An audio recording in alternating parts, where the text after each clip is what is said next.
daawwattoota keenya kun Dr. Qadiidaa Shoodha. Kaleessa Bakkaanga'aa Margaa fi Maahaddi Idiriis laayifii isinii dabarsaan ture gidduudhaan utuma mari'achaa jirru teeknikaalii rakkoon irra ga'e weezarii naannoo keenya jiruun intarneetii waan badeef isinii dabarsuu hin dandeenye isa booddee isaaniin egaa intarneetiin nu deebi'ee booda reekordii godheera. Reekordii sun har'a isiniin dabarsaa rakkoo kaleessa nurra gaheef dhiifatama isin gaafachaa Bakkaanga'aa fi Maahaddi wajjinaa dhaggeeffannu.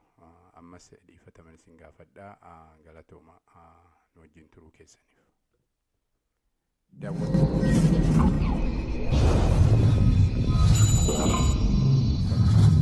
Margaa fi Maahaddi Idiriis laayifii isinii dabarsaan ture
daawwattoota keenya kun Dr. Qadiidaa Shoodha. Dr. Qadiidaa Shoo har'a keessummaa biyya fagoorraa qabatee dhiyaateera. Keessummaan keenya har'aas tokko Bakkaanga'aa Margaa jedhama. Inni lammataas immoo Maahaddi Idiriis jedhama. Keessummaan keenya lamaanuu affeerraa Dr. Qadiidaa Shoo kana fudhattanii asirratti dhiyaachuudhaaf galata isin galfannaa. Mee baga nagaan dhuftani? Baga nagaan nu eegdame. Baga nagaan nu eegdan Doktor. Mee sirraan calqaba Bakkaanga'aa. Bakkaanga'aa eenyudha? Mee daawwattoota keenyaaf gabaabsiitii of beeksisi. Ayyee galatoomaa duraan dursee asirratti akka yaada keenya ibsannu nu affeeruu keetiif guddoo si galateeffanna. Ani Bakkaanga'aa Margaan jedhama. Kan inni dhaladhee guddadhe Ambootti. Amborraa waan akkas kiiloomeetira 5 fagaataa seentariirraa Altufa jedhama. Sana booda Finfinnee fi Amboo jidduudhuma sanan jiraachaa ture takka Finfinnee takka Amboo. Haala jiruuf jireenya ammoo mana daldalaan qaba ture. Viidiyoo waraaba ture. Mana muuziqaas akkas qaba. Baandiis dhaabeen ture.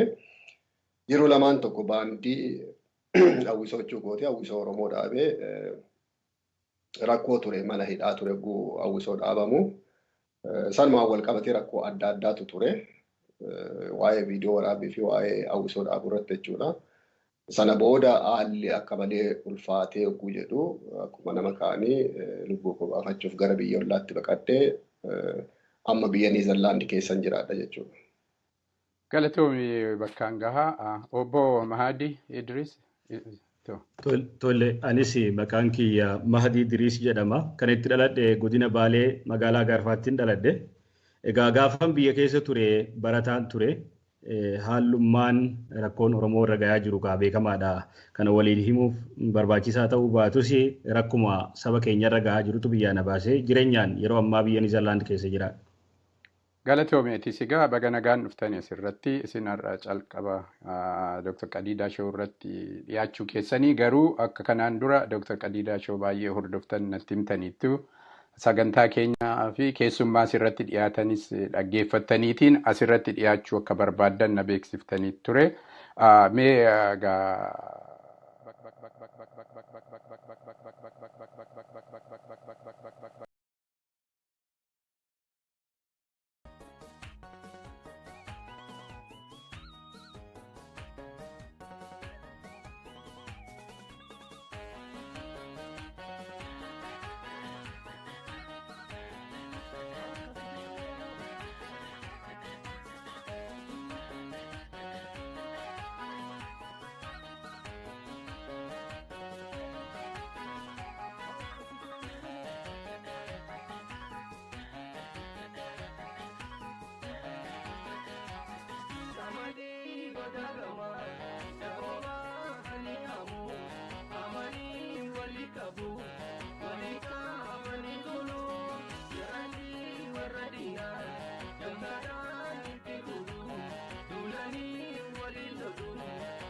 Muka garaa koo keessa dubbadhee baafadhure. Muka garaa koo keessa dubbadhee baafadhure. Baasee obbaafadhure takkaarra naannessure. Takkaarra naannessure. Takkaarra naannessure. Takkaarra naannessure. Oromo ko lammii koo qomoo koo na dhageessa kan biyya alaaf keessaa. Dubbadhee tan baafadhaa quuqaa garaa koo keessa mee gurra naaf ergisaa sirriitti na caqasaa. Yoon hindoo goggorallee ofii jaamaa na gorsa badii koo na sirreessa badii koo na sirreessa badii koo na sirreessa. Uruu keenya baranaa qonnee sanyii facaasnee daboo baanee aramnee eegduun itti xiqqaannaan firii simbirri nyaatee. Kaayoo keenya ganamaa baranaa tokkummaadhaan galmaanni keenya jennee osoo abdiidhaan eegnu abjuun keenya dheerate. Kana gaaraa na nyaate sammuun koo na gubate sammuun koo na gubate sammuun koo na gubate. Hiriira bahaa jennaan tokkummaadhaan hiriirree Oromiyaa mararraa alaabaa mirmirsine. Jabaan bayinaa jennaan hin bunnuus hin gurgurruus jennee wal mari'annee diinatti hulaa cufne. Faaya aadaa uffannee marga jiidhaa qabannee waaqa galateeffachuuf irreecha manaa baane. Jarri qaawwee nu lollaan kan nu dirmatu dhabne kan du'ee awwaallanne manatti ol dachaane manatti ol dachaane. Qamadii goda gamaa da'oomaa kan hihamu amanii walii qabu walii qabanii tolu yaadii warra diinaa.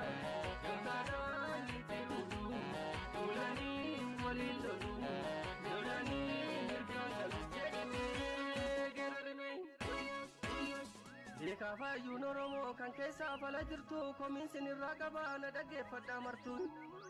Osoo uummanni keenya roorroo diinaan rakkatu tokkummaa uumaa jedhee isinitti waakkatu marii jettanii teessanii wal qocoltu. Wal dhabdee nama dhuunfaa siyaasatti jijjiirtu karaa sooshaal miidiyaa walirratti ololtu. Kanatu qabsoo dhaare waan garaa nama nyaatu waan garaa nama nyaatu waan garaa nama nyaatu. Muka guddaa dulloomee ol dhaabbachuu dadhabee jigee karaarra ciisu qottootitti baay'atan. Saba guddaa gabroomee walii galuu dadhabee gareedhaan yaa'u yartuutitti dhaadatan. Oromoon silaa hayyu Oromoon silaa hayyu Oromoon silaa goota maalumaaf didee yaadaan gargar facee laatan. Yaa Rabbii si kadhanne yaa Waaqaa si kadhanne mala nuu dhahi gooftaa mala nuu dhahi gooftaa mala nuu dhahi gooftaa. Obsi naan jedhu garaa maaliinaa obsaa kolfi naan jedhu ilkaan maaliinaa kolfay. Hirribniinis na dideeme akkam ta'e rafaa imimmaan haadha qeerroo odeessee dhalashii dhabdee fuula koo dura dhufay. Yoo walii gallee qofa qabsoonis itti fufa qomoo koo jajjabaadhaa dukkanni ammaa tullee gaaf tokko numa ifaa gaaf tokko numa ifaa gaaf tokko numa ifaa.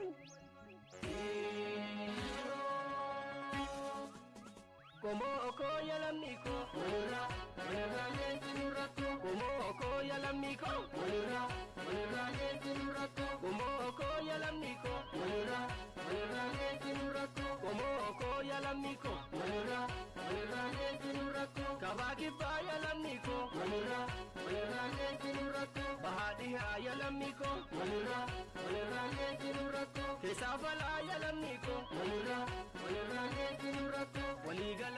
Waligala ya lamiko, walirra nesinuratu. Walirra nesinuratu. Walirra nesinuratu. Igni lamiko lole, ilisumma dangale. Abunga busenate, igni amboti lole. Abunga busenate, kambishoktu dangale. Abunga busenate, igni arsiti lole. Abunga busenate, kambaleti dangale. Abunga busenate, ini gujiti lole. Abunga busenate, kamborana dangale. Abunga busenate, igni hararge lole. Abunga busenate, kankarayu dangale. Abunga busenate. Kan gaharraan calqaba. Maaliif Dr. Qadiidaa Shawuu irratti dhiyaachuu barbaadde Bakkaanga'aa? Ayyee galatoomee ulfaadhu Doktor. Kanneen Qadiidaa shoorratti hirmaachuu barbaadee fi yeroo ammaa kana gareen lama jechuudha. Gurmuun lama sochii tokkummaa uummata Oromoo sadarkaa guutuu addunyaatti ijaaruuf sochii gochaa jiru. Gareen tokko Global Gumii Oromoo ka jedhudha. Tokko immoo Oromo Leadership Convention ka jedhudha. Sanarratti yaada isaan qabatanii deemaa jiran kuni waggaa dheeraadhaafan eeyyamatti baasee waa hedduuttiin yaalii guddaa gochaa ture jechuudha. Amma akkaataa isaan deemanii kana dura wanta akkasii kuni akka hin jirre akkuma amma uumaa jiretti akka hojjetaa jiretti deemaa jiru jechuudha. Kanaaf koreen sana qindeessaa jirullee waan kana akka hubatuuf hojiin hojjetamaa akka ture. Eenyu akka bu'uurte, eessatti akka bu'uure, maal akka hojjetaa turre sirriitti akka quba qabaataniif akkasumas immoo uummanni Oromoo dhugaa kana akka hubatuu fi dhugaan akka hin dabnee fi miidiyaa adda addaa irratti yaada kennaa jira. Kana duras simbirtuu reediyoo simbirtuu irratti yaada wal fakkaataa kenneera. Akkasumas TV gadaa irratti kenneera. Kana boodallee miidiyaa biraa irratti dabalee yaada wal fakkaatu kennuufan deema. Galatoomii isatti hin deebina gaa amma Dr. Qadiidaa kuni walabaan uummata Oromoo hundaaf tajaajila kennuudhaaf kan dhaabbatedha. Yaada eenyuyyuu asirratti dhiyaatee yaada isaa walqixxummaadhaan dhiyeessuu ni danda'a. Yaadni Dr. Qadiidaa dhaabbates free press kan jedhamu maal akka ta'e uummata keenya barsiisuudhaaf addi caalusaa sagantaa nama interview goonee dhiyeessuu duwwaa ta'uu hin ta'in eenyuyyuu mirga qabaachaadha dhiyeessuudhaaf yaada isaa. Yaadni asirratti dhiyaatu hundi yaada keessummaa asirratti dhiyaatedha. Yaada Dr. Qadiidaa miti. Kanatti aanseen atoo Maahaddi Idiriis maaliif asirratti dhiyaachuu barbaadde? Duraan dursee Dr. Qadiidaa keetis sillee galateeffachuun barbaada. Dhugumatti yaadni isin qabdan maali jettee nu keessummeessuudhaaf asirratti affeeruu keetiif hedduu galatoomiin siin jedha. Kana boodas namoota biraatis affeeraan turte kana boodas akka affeertuun abdii sirraa qaba.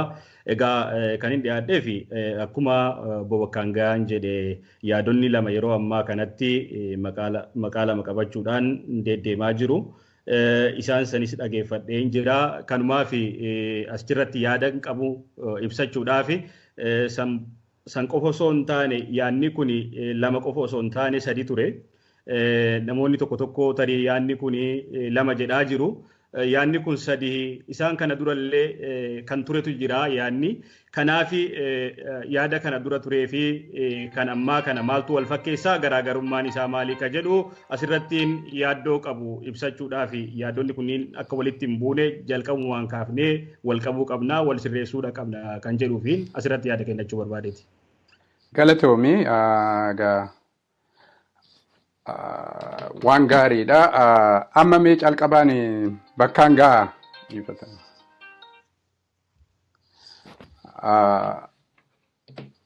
Waldaan isin dhaabbate jettan kun kanaan dura dhaabbateera. Waldaa Global Gumii Oromoo yookiin akkasumas immoo Oromo Leadership Conventionii dura dhaabbateetiin qabna jettani waldaan sun maqaan isaa maalidha? Yoom dhaabbatee akkamitti dhaabbatee maaliif dhaabdani? Eenyutus dhaabe kan jedhu wal harkaa fuudhaatii. Ayyee galatoomee turee adda dhaabnee almost edda yaadni kun calqabame waggaa 10 bara 2007 keessa yaadni yeroo calqabaaf yaadni bu'uuraa dhiyaate. Sana booda wanti fofooyyaa wanti keessa sirratee 2008 uummatatti dhiyeessuu calqabee. 2009 immoo eeyyama seera qabeessa ta'e mootummaan Neezerlaand irraa baasee jechuudha. Sochiilee adda addaas gochaa turre jechuudha. Akka waliigalaatti kaayyoon isaa tokkummaa uummata Oromoo sadarkaa guutuu addunyaatti hawaasummaadhaan caasaa tokkoon ijaaruu isa jedhudha. Sana keessatti waan adda addaa qaba jechuudha. Sochii adda addaa qaba, caasaa adda addaa qaba. Maqaan WTUOGA jedhama. Waldaa tokkummaa uummata Oromoo guutuu addunyaa jedhama. Eeyyamni dhugguuba immoo Oromummaa Foundation wanna jedhuuf maaliif garaagarummaa isaa booda ibsuu nan danda'a jechuudha. Okay, galatoomii. Obbo Asumarratti dabaluudhaan yaadni kun akkuma inni jedhe Bakkaanga'aan osoo ani miseensa waan kanatti hin ta'in dura bu'uureesse kan inni bu'uuresse 2007 akkasuma hayyamas baafachuun socho'aa ture san boodaan 2010 irraa ka'eeti kan inni itti dabalame yeroon biyya kana dhufellee yeroo san ture yeroo san keessatti sochiin naannoo kanatti dhageettii qabuu fi yaadni bareedaa ta'e isa ta'ee natti mul'ate achumarraan anis yaada kanatti dabalamee yaadni kun fudhatama qaba kan jedhuun ofis amansiisee obboloota koo yookaan hiriyoota kootis amansiisuudhaan yaada kanatti dabalamnee waliin socho'aa turre. Egaa kana fakkaata bifa gabaabaadhaanii achi booda gaa miseensa taanee waan garaagaraa unkaa guutuudhaan sochii garaagaraa walga'iilee hamma qopheessuutti biyyoota Awurooppaa kana keessattis ta'ee biyya kana keessattis walga'iilee hedduu qopheessaa turre kanuma gabaabatti ibsuudhaaf. Amma Bakkaanga'aa irra deebi'iitu magaa waa ta'ugaa jettee waldaa tokkummaa uummata Oromoo guutuu addunyaa kana hoggaa dhaabdani. Faayidaa uummata Oromootiif maal kenna jettanii dhaabdani dura otoo diiteelii isaa keessa galee maaliif an dhaabuun barbaachise? Akka waliigalaatti wanti dhaabuun barbaachisee fi uummanni Oromoo tokkummaa isaa jabeeffatee humna horatee rakkoo qabu rakkoo waliigalaa jechuudha. Gabrummaadhaan kan ka'e rakkoo adda addaa qaba. Rakkoo sabni Oromoo qabu furuun akka danda'amuuf Oromoo humneessuudha jechuudha. Akka waliigalaatti yaadni waliigalaa jechuudha. Eeyyama irratti fudhattanii laayisensii fudhadheeraa jette miti biyya Niizerlaandii irraa. Eeyyamni bara 2009 maqaa Oromummaa Faawundeeshin jedhuun ba'e.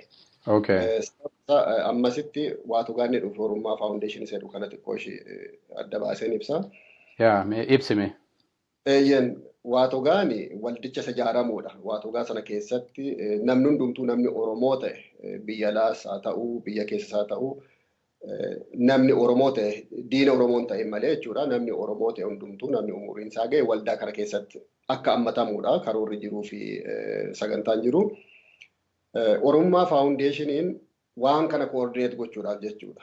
Amma fakkeenyaaf ani magaalaa tokko dhaqee oofisa tokko dhaqee waan kanarratti haasofsiisuudhaaf yookiin galma qabuudhaaf seera qabeessa ta'uun qaba jechuudha. Kanaaf waatogaa ijaaruudhaaf qaamni seera qabeessa ta'e jiraachuu qaba jechuudha. Dhimma Oromummaa irratti dhimma waloo irratti waan ta'eef maqaa Oromummaa Faawundeeshin jedhuun eeyyama baasee eeyyama sanaan sochii gochaa ture jechuudha waatogaa ijaaruudhaaf. So amma laayisensiin ati qabdu tokko jechaadha heera fuulduratti. Laayisensiin inni kun Oromummaa Faawundeeshin kan jedhu akkuma orgaanayizarii jechuudha. Kun orgaanayizarii ijaaramuu waatogaadha jechuudha. Tole. Maahaddi ati amma 2010 seena jedhe. Eegasii ati maal gochaa ture achi keessatti? Asa membarii taateetiin hojjechaa turte moo akkanumatti gargaarta alarraa moo maal gochaa turte? Faawundeeshinii kana akkamitti beekta? Akkitti ani beeku dura akkuma siin jedhe yaadni kun na dura eegalee yeroon biyya kana dhufu yaada kan isa kanaanis wal barree san dura walillee beeynu ture kan wal nu barsiisellee yaada kana yaadni kun yeroo sanitti natti mul'ate yaada bareedaadha tokkoffaa san dura kan hin beekaa turre waa'ee siyaasaa beekaa turre kan hin hubachaallee ture kan hin anillee keessa ture siyaasaadha kun immoo bifa siyaasaa irraa xiqqoo walaba ta'een hawaasa Oromoo walaba tahee siyaasaa kamirraayyuu osoo loogiin qabatin osoo naannummaa timmaqin osoo yookaan gama tokkotti hin jallatin bifa waliigalaatiin hawaasa Oromoo guutuu addunyaa ijaaruun barbaachisaadha. Saba hawaasummaan cimetu aadaa isaa guddifata, eenyummaa isaa mul'ifata. Namni yoo hawaasummaadhaan kufee jira. Siyaasaan keenyas kan milkii gahuu danda'u yoo hawaasni kun jabaate, yoo hawaasni kun ijaarame. Hawaasa jabaa keessaa hoogganni jabaanis baa kan jedhu ture. Kanaaf anis immoo yaada kana mataa kee keessaan qaba waan ta'eef inni immoo bu'uuresse gaafa walitti dhufne yaada kana waliin guddisuudha. San boodaan miseensan ta'ee miseensummaa keessatti immoo dirqamni babbaatu ni jira. Yaada kana nama fudhachiisuun jira. Nama hubachiisuun jira. Ofiillee keessatti immoo dirqamni ati baatu jira. Wanti ati fooyyessitullee jira. kanuma kan hin gochaa ture yaada kana jajjabeessuu yaadni kun akka guddatee ka'umsi isaa Niizerlaandii haa ta'u nama tokkoon haa ka'u malee guddatee akka saba bira gahuu danda'u akka Oromoo addunyaa kana guutuu bira gahuu danda'u namoota qaamaan beekus ta'ee namoota immoo gartee walitti karaa miidiyaatiin wal barannee ilaalcha gaarii qaban hawaasaaf yaadan quuqaman jedhuttis dubbachaan ture yaada kana akka fudhatanii fi kana gaa akkin itti beeku Dr. Galatoomi amma kanatti ilaama Global Gumii Oromoo haa ta'u Oromoo Leadership Convention internationally Oromoo addunyaa irra jirudha. Kan keessanoo nama Waatugaan Oromoo Foundation kun Niizerlaandii umarratti duwwaadha moo Oromoo addunyaa jiru irratti amma isin hojjechaa turtani. Waggaa 10 eega dhaabnettanii amma eegasii akkamitti maal uummata addunyaa irratti wajjin hojjettu moo Niizerlaandii duwwaa irratti? Niizerlaandii kan itti bu'uureffamedha. Biyya yeroo calqabaadhaaf wanti kun itti bu'uureffamedha. Kan eeyyama seera qabeessa kan itti argatedha. Haa ta'u malee kaayyoonsaa bakka ilmaan Oromoo jiran hundattuu akka hojjetutti kan kaayyeffame jechuudha, kan wixineeffame. Bakka biraas namoota amma fakkeenyaaf Jarmanii keessatti magaalaa Diisildorf keessatti akkasuma marii goonee namoonni miseensummaa guutan turaniiru. Gara Keeniyaas akkasuma namoonni unkaa miseensummaa guutan jiru. Maalinni haala jiruutu nama daangeessa haala jechuun haaluma siyaasaatiin kaka'ee jechuudha. Akka barbaaddetti deemtee aga barbaaddu hojjechuu hin dandeessu. Sanaan kan ka'ee aga barbaadne hojjechuu hin dandeenye dhiibbaaleen adda addaa ture jechuudha. Garuu kaayyoonsaa gara kamittuu haa ta'u namni Oromoo ta'ee sirna bulchiinsa tokko jala akka galuuf jechuudha. Maaliif silaa jaarmiyaa siyaasaatu waan kana godha akka seeraatti jechuudha. Amma jaarmiyaan siyaasaa jabaatee uummata yoo dhuunfatee isumatu waan kana hojjeta jechuudha akka mootiitti jechuudha. Haa ta'u malee rakkoonumti waan kana kan uumuna taasisee qabsoo keenya jabeessuudhaaf namni ni fedha garuu gareen garaagaraa wanta jiruu fi namni akka gaariitti qabsoo jabeessaa hin jiru. Yeroo baay'ee tokkummaa gaafataa jira namni waggaa 25 guutuu. Tokkummaan gaafatamaa jiru immoo kan jaarmiyaa siyaasaati. Jaarmiyaan siyaasaa yoo tokko ta'e dhugaadha. Garuu hanga sun ta'utti sanuma eeguu qofa otoo hin ta'in akka uummataatti uummanni hundee jaarmiyaati. Bu'uura jaarmiyaati, utubaa jaarmiyaati. Kanaaf uummatuma hawaasummaadhaan yoo ijaaranii hawaasummaa sana keessa jaarmiyooleen siyaasaas ni hirmaatu akkuma miseensaatti jechuudha. Namni walitti dhufeenyi isaa yoo cimee rakkoo jirullee waliin mari'atu jaarmiyootni siyaasaallee akka tokko ta'an gochuus ni danda'u. Kanaaf waan bal'aadha jechuudha. Haala sanaan sochiinsaa bal'aadha jechuudha. Asirratti yaanni dabalu yoo jiraate yaanni kun eega kaaftanii waggaa dheeraadhaa akkuma Niizerlaanditti hojjechaa turre moo hojjetaa turtan moo guutuu addunyaatti kan jedhudha. Yeroon yaanni kun bu'uuramu yeroo Oromoonni keessattuu biyya alaa kana jirru bakka lamatti wal baasuudhaan duulli guddaan tokko wal jidduutti deemaa ture kana gaddaanii yaadanna. Yeroo isa waan ta'eef gama lachiyyuu ilaalchi gamanaa yaada kana kan dura dhaabbatus ture sun gufuu guddaa fi akka yaadame sanitti akka bu'uurameen akka galii isaan geenne godhee ture qaamni tokko yeroo eegalu duulli gamanaa darbatamaa ture fakkeenyaa fi gamni jaarmaya tokko jaarmaya kanatu bifa kanaan illee eegale kan jedhuudhaan yaada kana mormaa turani. Gama kaaniinis immoo lakki jaarmaya siyaasaatti bifa jijjiiratee bifa hawaasummaadhaan dhufee jira kan jedhu gufuun guddoon ture.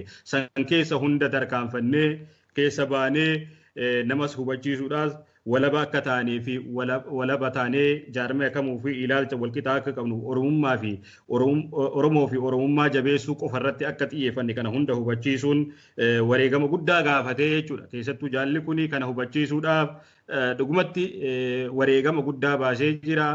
Baasii dabalatee waan kana sochoosuudhaaf ijaaruudhaaf laayisensii kana baasuudhaaf horii barbaachisaa waa hedduutu hojjetamee jechuudha. Kuni hamma tokko akka hin tarkaanfanne godhamee jira. Akka addunyaatti sochootu kan jedhamu akkuma inni tuqe biyya Jaarmanitti walgahii goonee jirra. Yaada kana ammoo gama biraatitti illee dhiyeessinee jirra. Biyya Beeljeemitti illee walgahii goonee jirra. Biyyootuma Niizerlaandi qofaan alatti jechuudha. Awurooppaa keessaa haa bahuu baatu malee biyyoota garaagaraa keessattis walgahii qopheessinee jira. San qofaa miti akka guutuu addunyaatti yeroo ammaatitti intarneetiidha kan hojjetaa jiru.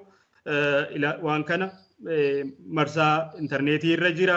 Namni hundi waan beekuu jechuudha. Yaanni kun waan achirra jiruufi hundi isaatu quba qabaa, addunyaa guutuutu quba qabaa jechuudha. Kanaaf biyya Niizerlaandi qofa keessatti hojjetamee miti. Yaanni tokko har'a yoo bu'uuramee marsaa yookaan intarneetii irra kaayame kan kaa'amu yookiin uummata naannoo kana jiruuf qofa osoo hin taane akka addunyaallee hubatu. Akkuma maqaa irraas hubatamutti immoo maqaan isaatu maal jedha? Hawaasa Oromoo addunyaa ijaaruudha jechuudha. Kanaaf humnaa fi dandeettii haalli yeroo nama qabus hamma tokko tarkaanfannee irraa hojjennee jirra. Uummata addunyaa biraas akkuma inni tuqe Keeniyaa dubbisnee jirra. Biyya Beeljiim akkasuma Awurooppaa keessa biyyoota Ameerikaa keessaas namoonni tokko tokko kan dhuunfattis dubbisnee jira jechuudha. Niizerlaandi qofaa miti. Kunis akkasitti hubatamuu qaba Doktor. Galatooma. Egaa mee amma isin amma asirratti dhiyeessitan koppiraayitii nurra koppiraayitiin kan keenya Global Gumii Oromoo kunii fi Oromoo Leadershipiin kan keenyadha moo akkamitti argama isin amma mormaa jirtan kun amma ibsitan waan jiru kana maal hojjechuu pilaanii akka gootan maal akka barbaadan itti dhufna amma isin maalidhaan jettan amma jarri kana qopheessan kun yaada isin kanaan dura waggaa 10 uumtan bu'uursitan kana fudhatanii kireeditii nuun kennineedha moo maalidhaan isin amma uummata Oromootiif ibsuu waan barbaadan? Baay'ee hedduu galatoomee waan kana fuudhanii sochoosaa jiraachuu isaaniitti hedduu gammanneerra. Maaliif yaada gaariidha, yaada eebbifamaadha, gaariidha. Haa ta'u malee namni tokko waan akkas waan guddaa waan uummata hammatu dhiisiiti waanuma walaloo tokkollee yoo ta'e sirba tokkollee yoo ta'e abbumaa waamu abbaa qopheesse sanaan abbaa baase sanaan jechuudha. Kanaaf waan kana iccitiidhaan miti kan hojjechaa turre akkuma inni dura ibsee ifaadha. Weebsaayitii adda addaan darbaa ture, imeela adda addaatiin waa hundaanuu darbaa ture jechuudha. Paaltookiidhaanis, feesbuukiidhaanis. Kanaaf waan kana otoo arganu jechuudha. Asii hojjetaa akka jirru intarneet irratti argaatuma jiru. Namoonnis immoo caasaan ni jiraata. Namni as jirus quba wal qabaata. Warra Ameerikaa qofa miti kan hojjetu. Namni Awurooppaa keessa jirus, Neezerlaandii keessa jirus isaan waliin wal quba qabaachuun hin oolle. Kanaaf dhugaa jiru tokkummaa uummata Oromoo sadarkaa guutuu addunyaatti hawaasummaadhaan caasaa tokkoon ijaaruu ayidooloojii jedhu kana abbaa uumeen waamamuu qaba. Bakka hundeeffame sanatti seenaadha jechuudha. Biyya Neezerlaandii keessatti ebeluun hundeeffame bara akkasii bara kanaa jedhamaa jechuudha. Fakkeenyaaf waa'ee Maccaaftuu Lamaa fudhannu. Maccaaftuu Lamni Oromoo biratti bakka guddaa akka qabudha. Warri calqaba bu'uureessan namoota murtaa'edha. Eessatti bu'uureessanii? Eenyu fa'aa turanii?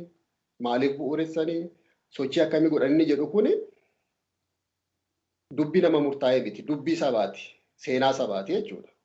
Kunis jaarmiyaa siyaasaa hammatee tajaajila adda addaa kennuudhaaf kan qophaa'e kun otoo arganii, otoo dhaga'anii akka waan hin dhageenyetti otoo abbaa qabu akka abbaan qabnetti waa socho'aa jiran suni qulqulleeffamuu qaba, hubachuu qabu jechuudha. Kanaaf abbaa qaba, abbaadhaan waamuu qaba.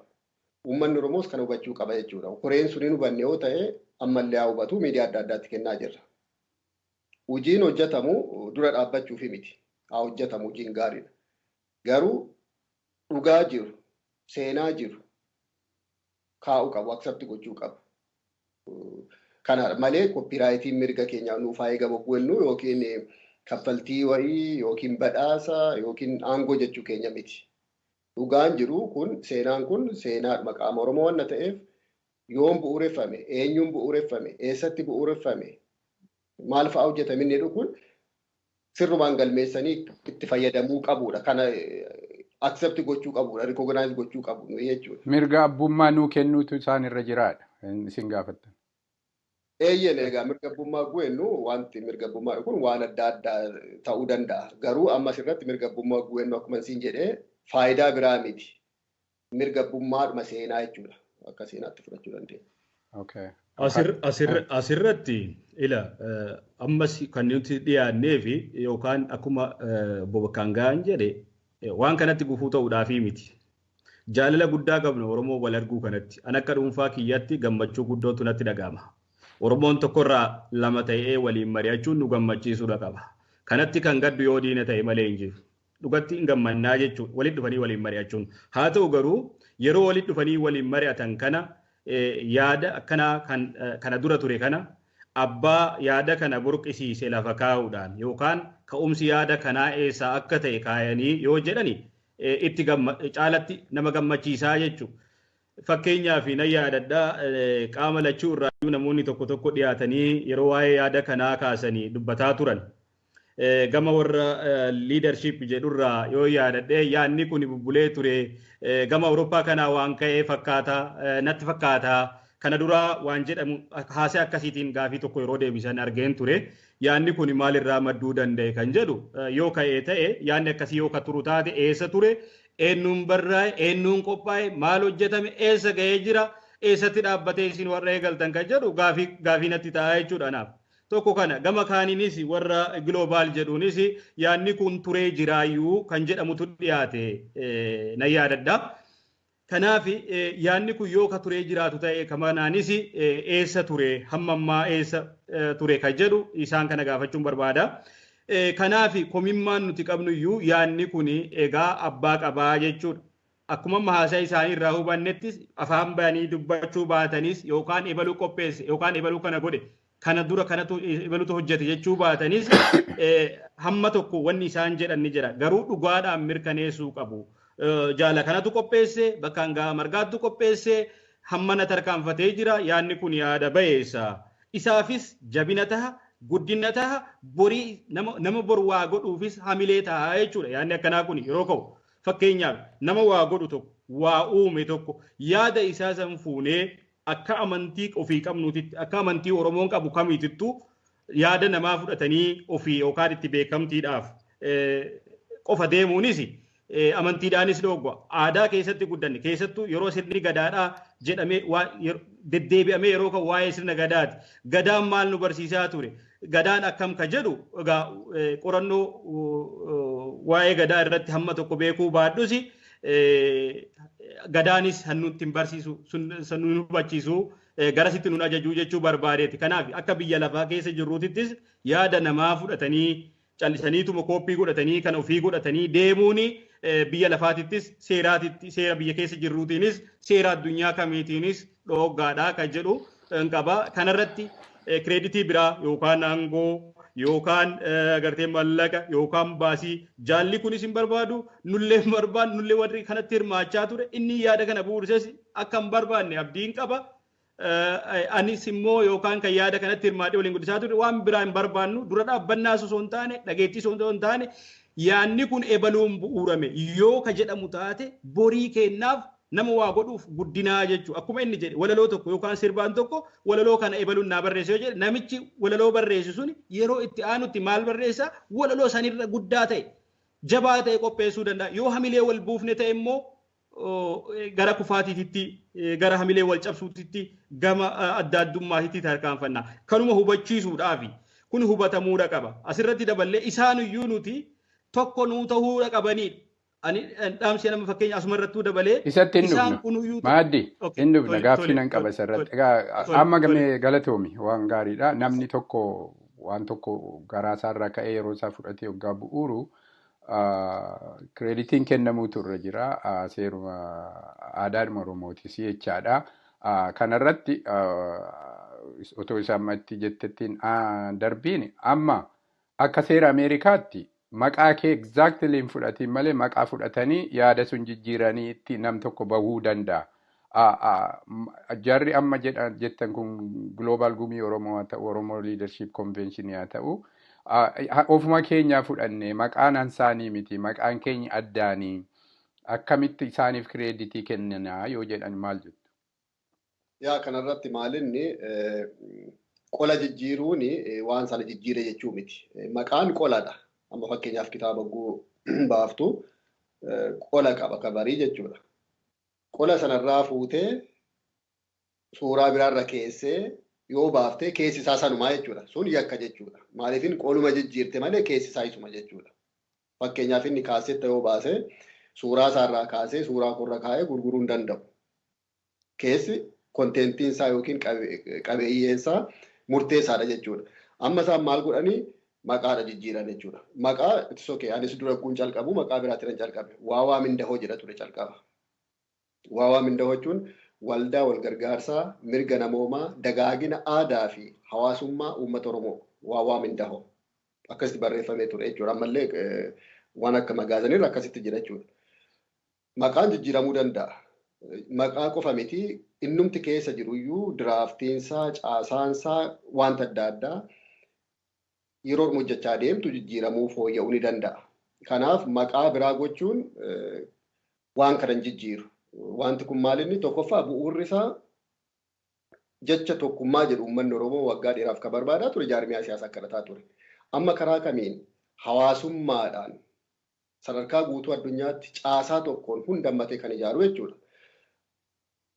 Namoonni tokko tokko aayidiyaan qofti koopiraayitii ta'uu hin danda'u kan jedhan illee ni jiru. Jechuma kana qofaa jedhee otoo hin dhiise aayidiyaa kanatu jedhee falmuu hin danda'u. Garuu aayidiyaa sana uumee calin jenne ittiin hojjedhe jechuudha. Maqaadhaa kaasee aasxaa dabalatee kaayyoosaa xiyyeeffannaasaa ilaalcha ejjennoo ulaagaa miseensummaa. Kaayyoon isaa wal fakkaata. Tokkuma akkaataan ibsamu waliruu mala namni wanna tokko ibsamu akka senteensiin isaa akkaataan ibsamu waliruu danda'a. Garuu sanuma qabiyyeen isaa sanuma wanti dubbatamaa jiru.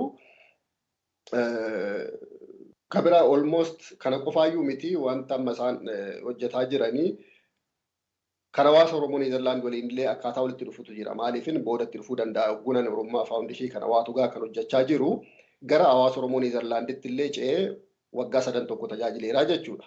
Sana waliin illee wanta walitti hojjetutu jira jechuudha. Mee asirratti yaada tokkoon dabala. Akkuma inni jedhe dhugaadha. Qoola gubbaa irraa kaasuun waan san jijjiiruu hin ta'u. Akkuma inni jedhe ani wayaa kana of baafadhee kan ofirraa qabu kana baafadhee yoon qullaa taa'es yoo shaamisii jalaatiin taa'e ani Maahaddi. Gabaabatti jechuudhaaf hin jedhe. Maqaa irraa jijjiiruun dhugaadha. Amma yoo asirratti kana morminu wanni itti dabalame hin jiru ka jedhuu miti. Jiraachuu danda'a. Wanni itti daddabalames jira, maqaanis fooyya'ee jira, wanni itti daddabalames jiraachuu danda'a. Garuu caasaan isaanii hamman dhaga'ee fi hamman hubadhetti ibsa gammalachuu irraayyuu kan arge caasaan isaanii akkaataan isaanitti waan kana nama hubachiisaa jiran itti nama yaamaa jiran kanaan garaagarummaa qaba kan jedhu hin jiru. Akkuma inni jedhe fakkeenyaaf kibba baha Oromiyaatti dhaladhe Baaleetti loqonni an dubbadhu kun yookaan loqoduma naannoo sanii ta'a. Akkaataan namni itti dubbatuu fi yookiin itti ibsu garaagarummaa qabaachuu danda'a. Ergamni isaa garuu ergaa waan kana hawaasuma Oromoo guutuu addunyaa ta'e ijaaru. Ijoon dubbiidhaa ka keessaa fudhannu kanu. Kana waan ta'eef kanaaf wal akkaataa namni ibsu akkuma isiniin jedhe wal garaagarummaa qaba. Tarii namni gariin sagalee ol kaasee haasa'a kun gad deebisee fa'aa haasa'a kun immoo agartee harka facaasee haasa'a kun immoo callisee fa'aa akka nama hidhameetitti haasa'uu danda'a. Kun akkas ta'uu danda'a. Garaagarummaan kun ta'uu danda'a. Kanaan alatti garuu ergamni isaa yookaan ijoon dubbiidhaa hawaasa Oromoo guutuu addunyaa ta'e ijaaruudha. Naagalee isinis mirga qabdu gaafachuudhaaf dhiifatama siquutuudhaaf yeroo gaggabaabsuudhaaf mirga qabdu dhiyeessuudhaaf garuu takka warri gumii Global Gumii Oromoof Oromo Leadership Convention Dr. Qadiida Shuutti dhiyaatanii showuu iddoo barbaadetti dhiyaatanii kana deebii kennuutu irra jira akka uummata Oromoo akka aadaa Oromoo tokkotti jechaadha. Garuu amma fakkeenyaaf dhaabboleen jaarmiyaan Oromoo adda adda Oromoo adda bilisummaa Oromootiin calqabame isumarraa citaniitiin yaadni isaanii wal fakkaachuu danda'a. Yaada maqaa adda addaatiin socho'aa jiru. Garuu adda bilisummaa Oromoo mormullee hojjechaadhuma jiru. Naan akkanaa kun ni jira takka yaada nam tokkorraa fudhatanii ofii gochuun ni jira. Kan Global Gumii Oromoo ganaa qophaa'aa jira. Maybe credit isinii kennu ta'a hin beeku. Isaan hin hordofna. Oromo Leadership Convention egaa kanaan dura qophaa'ee tura kireeditii isiniin kennine eega ta'e isin kan gaafattan jira warra qopheessu kana. Kunutu calqabee kun mirga keenya abbaa mirgaati nuti. Ooyi mirga abbummaa ooyi koppiraayitii kana nuu kennuutu isinirra ture jettanii waan gaafattan jira. Dura xalayaan barreeffamee ture yeroo kora Atlaantaatti gaggeeffame sana otoo hin gaggeeffamiin dura isaa dhaamsa darburraa hubannee jechuudha. Dhaamsa darburraa maal jechuun qabxii adda addaa mari'achuu danda'u, ajandaan adda addaa jiraachuu danda'a. Garuu ajandaa isa amma haasa'aa jirru kanarraa jechuudha. Isa ilaalchisee xalayaa barreesseera. Xalayaan sun kallattiidhaan akka iimeelaatti jechuudha. Koree qindeessituu kora Atlaantaa akkasumas waldaa ogeessota seeraa Oromoo idil addunyaa isaanitti kallattiin iimeelli barreeffameeti. Garagalcha isaa immoo hawaasota Oromoo biyya adda addaa keessa jiran akkasumas jaarmiyaalee siyaasa Oromoo iimeela isaaniitiin itti ergame jechuudha. Waan sanarrattis homaa hin kenne jechuudha. Calma jedhanii. Deebiin arganne homaa iimeelillee siin deebi. Kunuu rakkoo tokko sii galee amma biyya alaa kanatti ati ministeera wayitti Profeesara wayitti wayima tokko barreessite waan sana fudhachuullee baatu deebii gabaabaa sii kenna akka dhaamsi qaqqabe si hubachiisa jechuudha. Garuu dhaamsa akkasii barreessee deebii tokkollee hin kennine jechuudha. Kun ta'ee jedhamee wanta godhamudha jechuudha. Yoo mirgatti qaboo ta'e dhugaatti qaboo ta'e deebisanii akkana jechuu danda'u. Miidiyaas gaafadheera tarii miidiyaadhaan karaa boodana dhiyeessuuf hin dhiisuun beeku maaliifin yeroo adda addaa irra deebi'anii miidiyaa OMN'dhaan dhiyeessuu akkasumas ONN'dhaan dhiyeessaatuma jiru. Dhugaa kana karaa sana namoonni hedduu dhagaa jiru. Anis mormii qabu karaa sanallee dhageessisuun barbaada uummataa jechuudha. Dura barreeffameera. Barreeffamni sun weebsaayitii adda addaa irrattis baheera jechuudha. Quba qabu jechuudha wanta dhoksaa miti. Tole.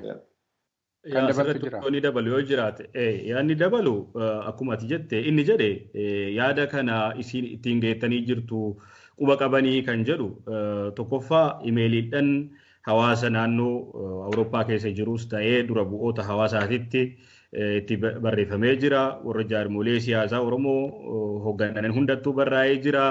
Akkasuma miidiyaa hawaasaa kan namni hedduminaan irratti hojjetu kana irratti itti fayyadamu kana irrattis barraa'ee jira. Caasaa gartee waatugaa kan jalqabaa wajjin kun hundi ergamee jira. Gargalchaan isaanii ergamee jira. Akkuma inni jedhe miidiyaadhaafis barreeffamee sillee dabalatee atuu fakkeenyaa fi ergaan kuusi ga'ee jennaan nu affeerte galatoomiisiin jechuu barbaada. Akkasuma miidiyaadhaafis ergamee jira. Miidiyaaleen kan keessummeessanis jiru fakkeenyaaf Gadaa TV'n haa galatoomu akkasumas Simbirtuun haa galatoomani miidiyaaleen kana dhidhiyeessanis jiru. Miidiyaaleen immoo hamma ammaatti deebisaa hin kenninis jiru. Sanis abdiidhaan eegganna. Kaaf immoo miidiyaan akkuma kee kanatti bilisa ta'anii walaba ta'anii yaada gama lachuuyyuu jiru. Ergamni asirratti dabarfannu yoo jiraate nuti waan biraa fi akkuma reef jenne gufuu guddoo uumuu fi miti yaaddoo qabnu. Ibsanna asirratti waan deemaa jiru kanarratti yaada dabalannutu jira yoo komiillee ta'e komii keenya nurraa fuudhaa ka jedhu kanaaf itti dubbatamee jira itti ergamee jira sanis abdiidhaan eeggannaa kanuma itti dabaluu barbaade. Tole galatoomaa isa hin eegna warri yaanni miidiyaas ta'e warri ergaa kennitaniif deebisuun seera biyya guddatee keessatti kan eeggamudha. Seeraanillee isaan dirqamni irra jiraachuu baate seerumadha biyya guddate keessa nam tokko gaaffii gaafatu toles jettu lakkis jettu deebisuu turre jira. Amma isinii gurmuulee amma keessatti kan lama qophaa'ee deemaa jira. Oromoo Leadership Conventionin Daalasitti Houstonitti darba'anii amma DC'tti ta'a jechaa jiru. Global Gubii Oromoos Minisootaatti ta'a jechaa jiru. Isaan kana lamaan akkamitti ilaaltu isin? Akkamittis madaaltu waliin waatogaa wajjin wayim Oromiffaa Foundationii wajjin? Jechuun akka tarii isaanii amma maalinni caasaa bal'aa qabaachuu malu. Yookiin caasaa siyaasaa ta'uu danda'a, caasaa hawaasaa ta'uu danda'a, caasaa bal'aa qabaachuu danda'u. Namoota gurmuu adda addaa qabaachuu danda'u. Sun homaa waan kanarraa hin jijjiiru jechuudha. Nama hedduu qabaachuu fi dhiisuun isa kanarraa wanta tokko miti hin jechisiisu jechuudha. Wanta achitti gaggeeffamu bakka lamattuu jechuudha. waan garaagarummaa qabu miti. Qaama lamaan hojjetamaa jira malee innumtuu tokkuma jechuudha. Akkaataa ibsan achi keessattis garaagarummaa xiqqaa jiraachuu danda'a. Garuu tokkuma kana waliin jechuudha. Wanti adda achitti dhiyaatu waan jiru natti fakkaatu. Uummanni achitti hirmaatullee waan kana kaasee gaafachuu qaba jedhee yaada. Maaliifin miidiyaa kana miidiyaa adda addaa namni hordofaa dhugaan yoo jiraate maaf dhugaan kun dabee maaf otoo bakka itti hundaa'e otoo beektanii maaliif akka waan bakki isaan beekamne akka abbaan isaan beekamne maaliif akkasitti dhiyeessitu jedhee uummanni illee gaafachuu danda'a jedheetanii yaada. Affeerraa isinii godhameera lamaan keessa. Lakki maal qubayyuu nun qaban xalayaa isaa dura barreeffameef iyyuu hin deebifne karaa miidiyaas deebinuu kennuun barbaada. Hanga yoonaa hin deebifne garuu nuti miidiyaa adda addaatti yaada kennuutti fufna. Namni deebii tokko nuu kennillee hin jiru jechuudha. Maaddii ati deebisi. Biyya Ameerikaa keessaa miseensa qabdu? Namni akka itti walitti dhiyaannu akkuma kana dura siin jedhe walitti dhiyaannee yaada kana fudhachiisaa turre ni jiru. Wal quba qabnaa jechuudha. Ammas ilaalchuma kana qabu isaan kunis yaaduma nu qabnu kana qabu. Isin wajjin jirraa yaadni kun keessan kan ta'u ni hubanna kan jedhanii deeggarsa nuu kennanis jiru.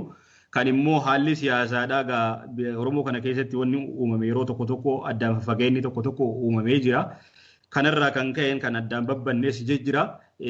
Kanaaf namni agartee miseensatti akka miseensaatti dhaabbatatti qabnu jiraachuu baatus yaadaan garuu wal quba qabnaa jechuu barbaade. Isa immoo gaafii dura gaafatte isaan amma deemaa jiru yaada lamaan kan akkamitti ilaaltudha. Yaadni kun lamaayyuu miti sadeen jedhaa jiraan. Yaadni kun sadiin wal fakkaataadha. Isa bakka amma nu dhaabbannee dubbataa yaada amma nuti irraa dubbataa jirru kana takka isa hundumaafuyyuu abbaa ta'e yookaan hundee ta'e jechuudha. Sadaffaan isaan keessan jechaadha. Sadaffaan keenya jechuu barbaadeeti. Kanaaf sadanuu wal fakkaataadha. Isa ganama yookaan dameen irraa bibbiqilte hundeen isaa tokkumaa jechuu barbaadeeti. Maqaan garaagaraa kun gumii jedhus kun liidarshiippii jedhus kun waatugaa jedhus akkaataan itti hojjetamaa jiruu fi wanni jedhamaa jiru hawaasuma Oromoo kana jajjabeessuu, aadaan jabeessuu, sirna gadaa deebisanii ijaaruu, Oromoo kana waa hundumaa waan inni dhabe kana rakkoo Oromoo kana fayyisu kanuma guutuu addunyaatiin bifa siyaasaatiin osoo hin taane bifa hawaasummaatiin ijaaruudha ilaalchi isaanii waan ta'eef. Kanaaf yaadni kun sadiin kun immoo bakka tokkotti ta'uudha qaba kan jedhuun qabaanii. Isaan kun lama ta'anii gamaa gamana qopheessuu yookaan sadi ta'anii yaadni sadii gama hawaasa kanallee diiguu irra isa kaleessaatiifuu gaddaa jirra. Warra ijaaramaatiifuu gaddaa jirra. Yaa tokko nuu ta'a, yaa Oromoo tokko nuu ta'a, hogganoota keenya tokko nuu ta'a jennee kadhataa jirraa jechuudha. Warra immoo rakkoo kanayyuu nu fayyisan jennu. Fakkeenyaaf ammoo warri ammoo waan kana hoogganee deemaa jiru qaamolee lamaan kana. Beeytota Oromooti, hayyoota Oromooti, ani akka nama tokkootitti nan abdadha jara kana. Dhugatti rakkoo Oromoo keessa jirtus jarri kun fayyisuu ni danda'an kan jedhuun yeroo nuti abdii itti gonnee hawaasni keenyas abdii itti gatee uummanni Oromoollee abdii itti gatee doktoroota Oromooti, hayyoota Oromooti, beeytota dandeettiis qabu, muuxannoos qabu, barumsas itti qabu, rakkoo kana fayyisanii bakka tokkotti uummata Oromoo kana mataa walitti qaban jennee yeroo yaadnutti yaada akkanaa fudhatanii bakka lamatti qopheessuun ani nan gaddaa jechuudha. Isa kaleessaatiifuu gaddaa osoo jirru gaddarraan gaddi akkanaa nutti dabalamuun gaddaa yaadannaa. Kanaaf akka nu tokko ta'anii yaada hundaa akka keessummeessanii wal dhageettiidhaan bakka tokko hir'ate tokko guutuudhaan walii dhagahuudhaan bakka tokkotti akka nu deebi'an dhaammannaa jechuudha. Kanaaf ilaalcha asirratti qabu dhugumatti nan gaddaa akka nama tokkootti akka Oromoo tokkootti nan gaddaa jechuudha. Isaan kun bakka lamatti arguu kiyyaaf. Galatoomii amma isin yoo isin affeeranii kana keessatti itti hirmaadhaa jedhan fedhii qabdu tokko gochuudhaaf. Fakkeenyaaf amma Global Gumii Oromoon fedhii qabna nuti isinis kireeditii isinii kennina. Uummata wajjin tokko ta'uu turre jira. Haa xinnaatu haa guddatu Oromoo adda addaan bittinneessuu hin jiru akkuma isin jettan kana. Koottaan wajjin hojjedha. Harka banneetiin isin fudhannaa jedhan maali deebiin keessan? Deebiin isaa akkam seete ela. Galummaa isaanuu uummata hammachuuf deemumi. Nama hundayyuu itti waamuuf deemu bar. Sana booda bakka hundatti hawaasa hundatti erganii miseensa ta'aa jechuuf deemu. Kun waan ni miti galaa'oon jedhan sunumaa jechuu miti. Ijoo dubbii miti sun. eenyumtuu galuu danda'a. Amma walgahii kanaan booda annaawunsii godhu ibsa baasu namni hundumtuu akka itti hirmaatu godhu jechuudha. So akkasitti itti hirmaachuun suni gaaffii amma gaafannu waliin walitti hin dhufu jechuudha. Gama biraatiin waa'ee walitti fiduu yookiin waliin hojjechuu isa jedhu sanarratti. Dura otoo san dhaqiin maal akka ta'u barbaaddama? Akka faawundarii kanaatti bu'uureessisi maal akka ta'u barbaaddama? Dhugaa jiru akka kaa'aniin barbaada. Dhugaa jiru yaadicha anatu uume, yaadicha ittiin hojjetaa turre, seera qabeessa wanta jaarmiyaan tokko guutuu qabu hundayyuu guutee jira. Kanaaf ka ta'uu qabu seenaa isaanii amma fakkeenyaaf seerri hogguu ba'u seensa qaba. Introdakshin jechuudha. Yoom sagantaan sun akka eegalame, eenyuun akka eegalame achirratti seera isaanii keessa taa'uu qaba. Marsaalee garaagaraattis hogguu waan kana baasanii eenyu akka eegale ibsamuu qaba. Uummataaf illee hogguu haasa'anii dhugaa kana ibsuu qabu. Dhoksanii darbuu miti. Dhugaa kana seera keessa seenaa keessa kaa'uu qabudha. Asirratti kan hin dabalu gaafii lama nu gaafatte tokkoffaa maal barbaaddu isinii kan jedhu dhugaa qofa barbaadna. Anis akka nama waan kana beekuutitti dhugaan abbaa qabdii haqa abbaaf galuudha qabdiidha. Fakkeenyaaf mammaaka Oromoo tokko haa fudhannu. Yoo fudhanne maal hayyuun Oromoo fakkeenyaaf Jaal Waaqoo guutuu maal jedha? Gabrummaa iddaan buqqifnaa dadhabnu ilmaan itti guddifna. Eenyu jedhee jenna? Waaqoo guutuutti jedhee jenna. Yookaan immoo mammaaka tokko yoo fayyadamnu yookaan jecha tokko yoo jennu jedhee Oromoon jenna. Ana jedheen jenna. Kuni yeroo aadaa Oromoo qabnu keessattis jechuudha. Kan nuti barbaadnu maali? Dhugaan abbaa galuu qabdi, hayni abbaa galuu qabdi, dhugaa kana hubachuudha qabanidha. Isinitti hirmaattanii yoo isin affeeranii kan jedhu kuni waan uummata Oromoo yookaan akkuma inni jedhe beeksisni bahee nama hunda affeeranii fi akkasitti hirmaachuun uumaa nama hin dhibu. Ani akka dhuunfaa kiyyaatti yoo hirmaadhee rakkoo hin qabu. Garuu dhugaan kun hubatamuu qaba. Dhugaan osoo hin hubatamne callifneetuma achi teennee dhugaan tun osoo abbaa qabdu akkuma nama ofii uumaniitti itti fayyadamanii deemuun gariin nun ga'u. Borillee akkasumatti walirra dhaabbataa deemna, walirra ejjataa deemna. Yoo wal akkanatti walirra ejjataa ka deemnu taate galii keenya ga'uu hin dandeenyu. Wal jabeessaa, wal guddisaa xiqqaa keenya haa guddatu, kootu nu guddadhu. Beekaa keenya nuu turi akkana yoo jenne aadaan Oromoo illee kana nu barsiisa. Akkasitti yoo waliin jabeessine walirra yoo ajjanne kufaatii guddaa keessa seenuudhaaf deemnaa jechuun barbaade. Amma akkan beekutti waldaa adda addaa organizationii fakkeenyaaf akka waldaa injiinaroota Oromoo idilee addunyaa, waldaa abbaa seeraa, waldaa fayyaa jedhanii affeeraa jiru amma gumiin Oromoo kun. Akkasi isinitti amma akka WTUOGA kanatti yoo isin affeeran fudhattu moo dura isiniin isintu faawundariidha jedhanii kireeditii isinii kennuu barbaadu. Ani achitti bu'uuruma isaan barbaada waan barbaada. Nuti dhugaadhuma kana fudhachuudha. Akka dhugaa kana fudhatanii kan barbaadnu. Sana noormaali hirmaannus dhiibnus sunumaa akkuma nama sakaanii jechuudha kan biraa. Garuu dhugaa isa kanadha kan barbaadnu. Dhugaan kun bakka qabachuu qabaadha. Malee inni kan biraa dabalata ta'uu danda'a, waan biraa ta'uu danda'a. Mirga abbummaadhuma nuufaa kennanidha tole. Amma gamee yeroon gabaabachaa deema. WTUOGAan kun maal hojjechaa jira? Maal hojjechuudhaaf karoora qabattanii jirtu? Amma gabaabsaatii mee sirraan calqabaa Bakkaanga'aa. Amma yogguu waa'ee miseensotaa kaafnu bakka sana xiqqoo sirriitti ibsuun barbaada.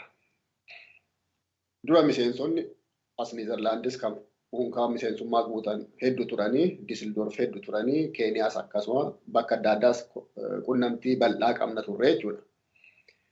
Haalli sun akkasitti miti kan jiru amma. Akkam ta'ee hanga 2012tti waanuma kana qofaa sochoosaa ture jechuudha. 2012 guuga'uu gara komitii Oromootaan darbe. Komitiin maal ta'ee akkuma biyya biraa hawaasni jechuudha. Dadhabbiin adda addaa qaba ture hawaasni bakka adda addaa jiru. Sun rakkoodhuma Oromoon bakka hundaa qabu jechuudha. Koree qorannoo dhaabbateeti hawaasichi akkaataa fooyya'utti hojiin calqabame jechuudha. Yeroo sananii koree qorannoo sana keessan jira jechuudha. 4 taaneet hojjannee qorannoo sana Adde Aliimaa Usmaan, Adde Sannaayit Galataa, Obbo Suufiyaan Yuusuf akkasumas ana taanee qorannoo bal'aa goone jechuudha.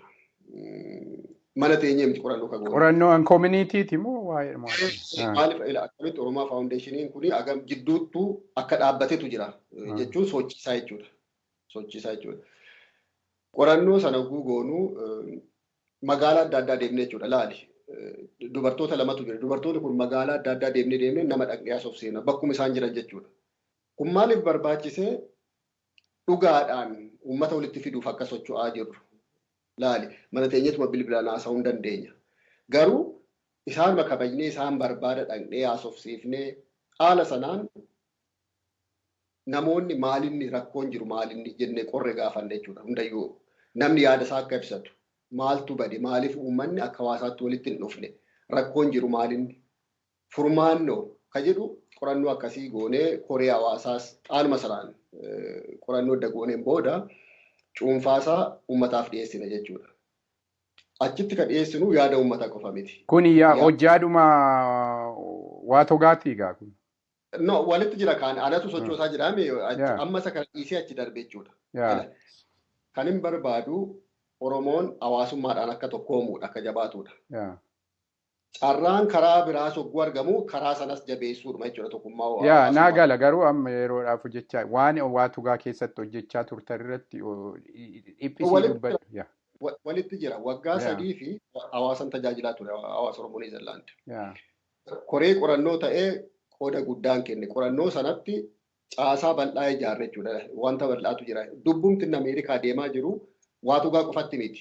Indirect seera hawaasa Oromoo Neezerlaand caasaa hawaasa Oromoo Neezerlaand waliin akka wal fakkaatuun siif hima.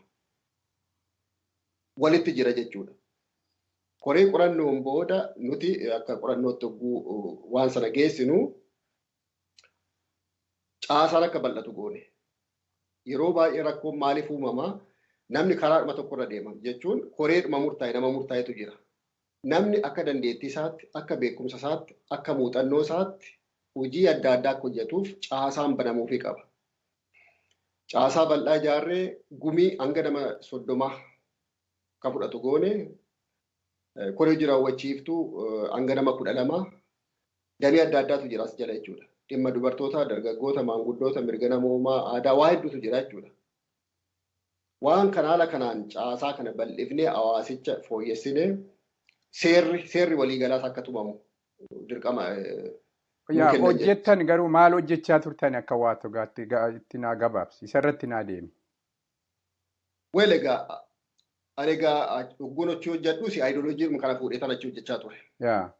Seera guutumnuusi ayidooloojii isaaf jedheen dhaabee gidduutti koominiitiitti hojjaa calqabee isaaf jedheen akka barbaadetti hojjechaan turreedha miti. Sanaan hojjechaa ture akka barbaadetti yoo ta'u ta'in kana dhiiseen hojjechaa ture maaliifini hawaasa Oromoo Neezerlaand of course akka gaariitti fooyya'ee jira seerri isaa hundumtuu fooyya'ee jira. Hawaasa Oromoo Neezerlaand fooyyessinee achi ho'a hawaasa Oromoo Awurooppaa ijaaruu karoora jedhutu ture jechuudha. Kana jechuun maal jechuudha? Ani ittiin of waamotoon ta'in yaadni sun akka dagaaguudha. Hawaasa Oromoo Neezerlaand fooyyessite, hawaasa Oromoo Awurooppaa fooyyessite, addunyaas fooyyessuu dandeessa. Waanuma seera yookiin istiraakcharii Neezerlaand keessatti diriirsineetu gara biraattis appilaayi goonee hojiirra ooluu danda'a jechuudha. Yogguu seera tumnus nama daballee obbo Garasuu Tufaa, obbo Ahmed Giishee fi obbo Maatiyoos Booboo daballee seera dabalataa tumne seera waliigalaa jechuudha. Kana kan inni ibsuu barbaadeef maaliin waggaa 3 sana dura qorannoo ture, itti aansee immoo seera baasutu ture. Sana booda immoo waggaa 2 barreessaa hawaasaa ta'ee hojjedha jechuudha. Achiin hoo jabaate kan barbaadamu hawaasa jabeessuudha. So karaa sanaan hojjechaa ture jechuudha. Maaliifin tokkuma yaadni isaa jechuudha. Naa gala garuu isaaf deebii ta'uu waan jiru natti fakkaatu. Maaliif inni koominiitii namni tokko itti gaafatamummaa baay'ee qabu. Naa gala akka argu kanatti Oromoodhaaf Oromummaadhaaf kana yaaddee hojjechuun keeyyuu eebbifamaadha kan barbaachisuudha. Garuu dhaaba kana itti fudhattee seeraan laayisensii irratti baafattee gara biraa irratti biizii waan taateef laaffisuun sirra hin turre jechuudhaaf yaani. Irratti deebina isarratti ati waan dabaltu jira Maahaddi.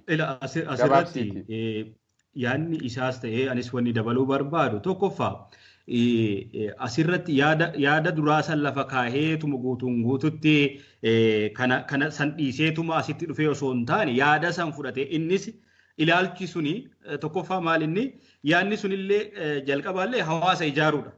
Kan laaffatee kan inni itti dhufes hawaasa. Hawaasa kana jabeessuun yoo hawaasni Niizerlaandi jabaate hawaasni addunyaallee ni jabaata. Ka'umsi akkuma dubbiin tokko fakkeenyaaf yaadni tokko nu biraa ka'e nu biraa burqe jedhaa jirru kana asii burqe jedhaa jirru kana hawaasa keessattis immoo yoo jabinni tokko achiin ka'e kan biraas jabaachuu danda'a. Fakkeenyaaf caasaan hojiidhaa kama waatuugaa keessa tureetu har'a gartee hawaasa Oromoo Niizerlaandi keessatti tajaajilaa jira. Tajaajila kennaa jira. Isa dhananii barbaade argitee akkasitti ibsu hawaasa naagala lakkii. Hawaasa kunis hawaasa addunyaati. Kunis hawaasa. Koree kana keessatti maal goone fakkeenyaaf caasaan gumii akkuma inni jedhe gumii dabaluudhaan hawaasa kanaaf carraa banuudhaaf hawaasni kun fakkeenyaaf eega ijaaramee nuun dura ijaaramee waggaa 30 hamma waggaa 30 lakkoofsiisee jira jechuudha. Namootaan hamma murtaa'aa ta'etu sochoosaa ture gaafa kana itti dabalamnee innis itti dabalee yaada kanallee fidee yaada kana achi geessee hawaasa keessatti akka hawaasni hojiirra oolchu caasaa banamee namuufuu karaan akka banamu as keessatti akkuma jennee naagale ani amma hin jettan naagalaa jira bakka maaliifi karoorri caasaa dhumti WTUOGA keessatti qabdan community adda addaa jabeessuudha kan jedhu irratti.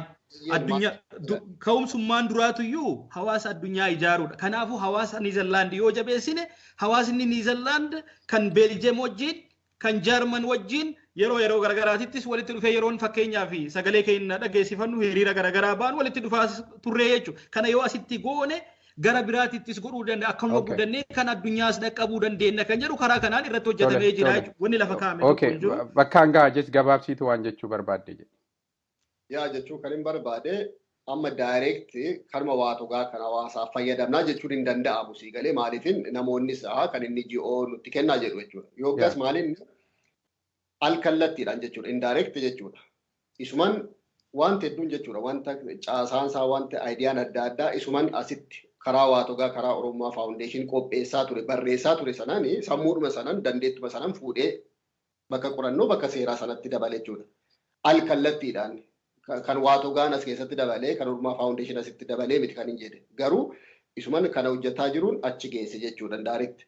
Yogguu waliin hojjannoo qofaa miti kan hojjete. Yogguu qorannoo gaggeessinus yogguu seera baafnus namoota waliin hojjannetu jira.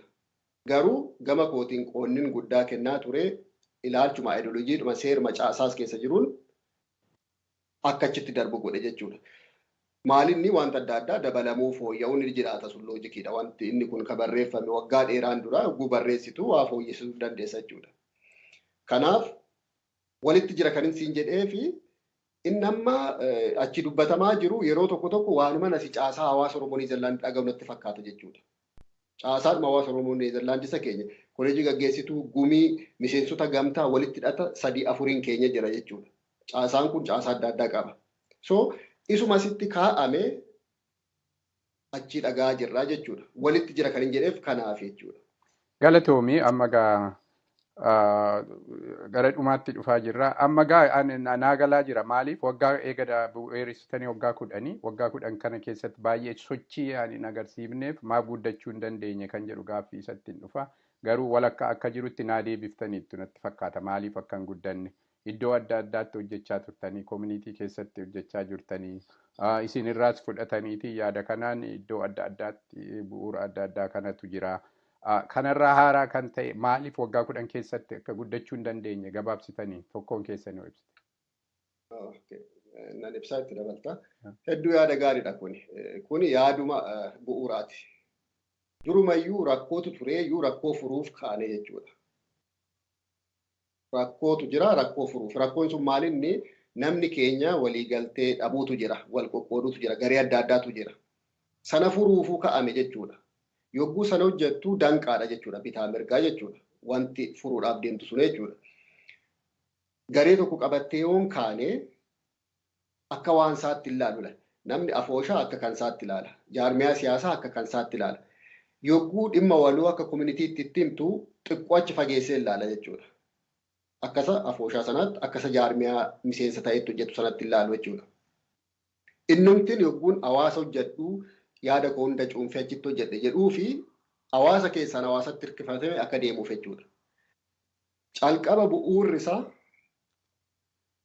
ufiif hojjechuuf hin turre. Abaa ufan qopheesse ture. 2007 yaada dhiyeessee 2008 akka hojiirra oolu akka piroojeektaatti dhiyeessee adda bilisummaa Oromoof jechuudha yookaas miseensa adda bilisummaa Oromooti akka hojiirra oolu gaafadhee bifa adda addaatiin haala adda addaatiin lafarra harkifamee ture.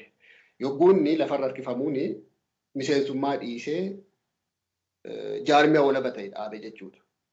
Kanaaf maalni waa humna qabaachuudhaaf yookiin hawaasa wayii yookiin jaarmiyaa wayii qabachuun murteessaadha jechuudha.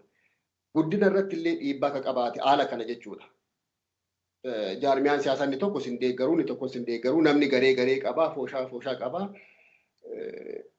Yoo hirmaatellee garaadhaan siin hirmaatu jechuudha. Haalli sun danqaa ta'e jechuudha. Wanta ati nuti dabale. Yaa gabaabatti yaadni kun waggaa 10 turee jira maaliif guddachuu dhabee kan jedhu jalqaba irratti waan tuttuqe natti fakkaata. Maalinni yeroon yaadni kun bu'uura illee yeroo akkaan danqaa ture. Yeroo keessattuu abaa'oo keessatti jeequmsi guddaan dhalate ture. Gama kaaniin fakkeenyaaf qaama abaa'oo yeroo sanii shanee jedhamee beekamu yookaan gama jijjiirama jedhee beekamu keessatti gama jijjiiramaati shaneetu bifa kanaan eegalee kan jedhutu ture. Gama kanaanis immoo lakki abaa'oo jijjiiramaatu bifa kanaan illee eegalee kan jedhu duulli guddaan ture. Kana hubachiisuun yeroo fudhatee jira. Kana hubachiisanii keessaa bahuun yeroo fudhatee jira. Shakkiin ture. Lakki qaamuma bilisaati dinagdeetti argachuu barbaadu galii garaagaraa itti sassaabbachuudhaaf kan jedhanis ture kanallee irra aannee jirra jechuudha. Kana kuni yeroo dheeraa fudhatee jira. Akkasuma yaadni agartee boodarratti immoo kuna hundaa irra aananii jechuudhaaf ammas akkuma inni jedhee qaamni tokko jiraachuudha qaba. Namni kun nama kophaa socho'aa ture dinagdeen barbaada waa tokko sochoosuudhaaf dinagdee si barbaachisa qaama si agartee yookaan ispoonsara sirraa ta'u yookaan immoo waan kana sochoosu si jajjabeessuu barbaachisa. Kana kuni hamma tokko gufuu ta'ee jira jechuudha. Keessattuu immoo wanni gufuu guddaa ta'eetiin hin jedhe jeequmsa Oromoo gidduutti dhalate kanatu gama hundaayyuu shakkiidhaan akka laalan gamanaallee shakkiidhaan akka laalamu godhee akka ka'ee saniin akkan hojjanne godhamee jira. Keessattuu yaadni tokko kan dhiyaachaa ture akka gufuutitti kanan yaadadhu akkuma kun gara jaarmiyaatitti maxxansuudha. Kun immoo lakki wanni akkanaa kun kana dura waan hin baratinii fi kan baratame waa'ee jaarmiyaa siyaasaati. Hawaasa Oromoo addunyaatti bifa waliigala ta'een ijaaruun hin baratamne ture. Hawaasa keessatti illee hin argamne ture. Yaada kana nama kanatu burqise yeroo sanitti jechuudha. Kuni nama anaafillee haaraa ture yeroo sanuu. Anaafuu hamma anaafinnuyyuu wal mormine akkamitti danda'ama jennee wal hubachiifne yeroo jalqaba walitti dhufnu jechuudha. Boodarra walii fudhannee waan kana irratti hojjechuun bayeessa ka jedhuun irratti haa deemnu malee kunis akkamitti danda'ama hawaasa gartee guutuu addunyaa kanatti ijaaruu ni danda'ama jedhanii kan dura dhaabbatan jira jechuudha. Kuni gufuu ta'ee jira haa ta'u garuu wanni hojjetamees jira. Kanatu gadi qabee gama kaaniin immoo hawaasa keessa jirru keessattis immoo deebi'amee akka hojjetamuu fi caasaan kun gama hawaasaatti akka tarkaanfatee jedhamurratti hojjetamee jira. Hawaasni kun immoo hojiirra oolfatee achi booda kunoo dhugatti hawaasa Awurooppaa keessaa ittiin boonnus ta'ee jira jechuudha. Caasaan kun immoo kanatu achi dhaqee hawaasa kana jabeesse jechuu ni dandeenya. Gama kanaan injifannoos argannu kanaan turuu danda'amee yaadni kun jechuu barbaadeetti sanumarra dabaluu barbaadeetti. Yaa galatoomii amma bakkaanga'aa dhumarratti waan dabarsitu yoo jiraate wanti jettu ergaa daawwattoota keenya har'a keessummaan koo Bakkaanga'aa Margaa fi Maahaddi Idiriisidha. Awurooppaarraa waa'ee gumii Global Gumii Oromoo fi Oromo Leadership Conventionii qophaa'aa jiru kana mirga abbummaa isaan amma qopheessan kana kanaan dura nuti uume kireeditiin nuun kennamne jechaa jiru. Garuu dura dhaabbachaa hin jiru. Wanta kana hin gargaarra nutisi. Garuu kanaaf nama maqaan nuti uumne sun unuun maqaan keenya dhahamuu irra jira. Aadaa Oromootiin seera gadaatiin akkas waan ta'eef gaafachaa jirra malee dura dhaabbachaa hin jirru jedhu gabaabbinaatti akkanuma natti fakkaate. Ati gabaabsiitii dhumarratti daawwattoota keenyaaf kan dabarsitu yoo jiraate daqiiqaa tokkoon sii kenna. Baay'ee ulfaatu galatoomii kan hin jechuu barbaadu maa'in akkuma waliigalaatti dhugaan hin dabiin, dhugaan hin maqiin, dhugaan bakkaa qabatu waan kana dhugeeffachuu danda'u yoo shakkii qabaatanii dookumentiin barreeffamaa ni jira. Viidiyoon magaalaa adda addaatti sagantaan qophaa'u magaalaa Amersfoort, Dabiilt, Amsterdam, Brussels sagantooleen hogguu qophaa'an viidiyoodhaan waraabameera jechuudha. Dokumentiin jira jechuudha. Laayisensiin jira jechuudha. Weebsaayitiin marsariitii jira jechuudha. Kun maalinni ragoolee gahaatu jira. Dhugaa gahaatu jira. Dhugaan kun akka hin dabneen jira. Sana qofaa miti baasii hedduu itti baasa akka manni tuqee baasii hedduu waan kan hojjettu baasii hedduu fudhata. Sammuu koo yeroo koo dandeettii koo qabeenya kootti cuunfeera waan kana. Amma sun waan biraati. Kan hin gaafataa jiru dhugaa eeganii. Warri koree qindeessituu waan kana hubatan. Isaan lakkii homaan dhufu homtuun dhufudhanii yoo itti dhiibanii deemanii yoo seerri nama hin gaafanne seenaan nama gaafata. Uummanni gaafachuu danda'a. Kanaaf kun dhugaa jiru amanuun, dhugaa jiru fudhachuun homaayyuu rakkoon qabu, homaayyuu badiin qabu isaan hin dadhabsiisu hoo jabeesse malee jechuudha. Kanaaf pozitiiviidhuma yaadnee karma nagaa, karma dhugaa, karma sirrii akka deemnu waan kan hubatanii gaaffii kanaaf deebii akka kennan hin gaafadha warri dhimma kana qindeessu. Galatoomi Maahaddi yaan jettu atis daqiiqaa tokko. Okay, galatoomii duraan dursee ani hedduma sima galateeffachuun barbaada. Yaanni an guddaadha ammadhu. Kanuma tokko akkuma inni jedhe dhugaan hin dabinidha. Dhugaan karaarraa maqin dhugaan abbaa qabdi abbaaf haa galtu kan jedhu. Yaanni kun beekamaadha. Akkuma inni jedhe biyya kana keessatti walga'iileen garaagaraa godhamee jira. Irra deddeebi'uu taati. Keessattuu nan yaadadha. 2011 marsaa garaagaraa irra jira. Dr. Maraaraan biyya kana dhufanii ture. Kanaaf isaan kunis namootuma qaama kanaaf saba kanaaf miidhamanii rakkachaa har'as illee kun dararaan guddaan irra gahaa jiru waan ta'eef isaan kanaa jajjabeessuun akkuma walaba jaarmaa kamuutuun jajjabeessina jenne walga'iin guddaan asitti godhame qaama kanatu godhe qaama kanatu qopheessee ture kunis waan beekamu waan agartee marsaalee garaagaraa irra jiru jechuudha. Kanaaf dhokataa miti dhugaa kanarraan baqinaa dhugaa kanarraan dabinaa tokko nuta dhaammannoon kiyya boodaa yeroo kamuuyyuu tokkummaan dhaama. Waaqni dhugaa nu haa dubbisu tokkos nu haa godhu kan jedhu man dhaammadhaa. Kanuma waan biraa wanni addaa wanni barbaannu hin jiru. Kafaltii nu kafalaa miti. Isaafis anaafis anaa dubbataa jiruufis isaafis yaada kana bu'uureesseefis waa hundumaafuu kafaltii addaa nu kennaa jedhaa jirru akkasitti nu hubadha. Sabni keenya immoo nu waa hunda caalaa saba qabna. Sabni keenya dhugaa kana haa hubatu. Dhugaadhaan haa mormu. Akka beekumsaatiin akka wal jaalalaatiin wal deeggaruu dhiifnee ebaluu kiyya kaase yookaan immoo na fakkaata jechuudhaan akka aantiitiin walirra goggoruun kun aadaa nuti ta'ee jira. Oromummaa walaa deeggaru, Oromummaa walaa qaban.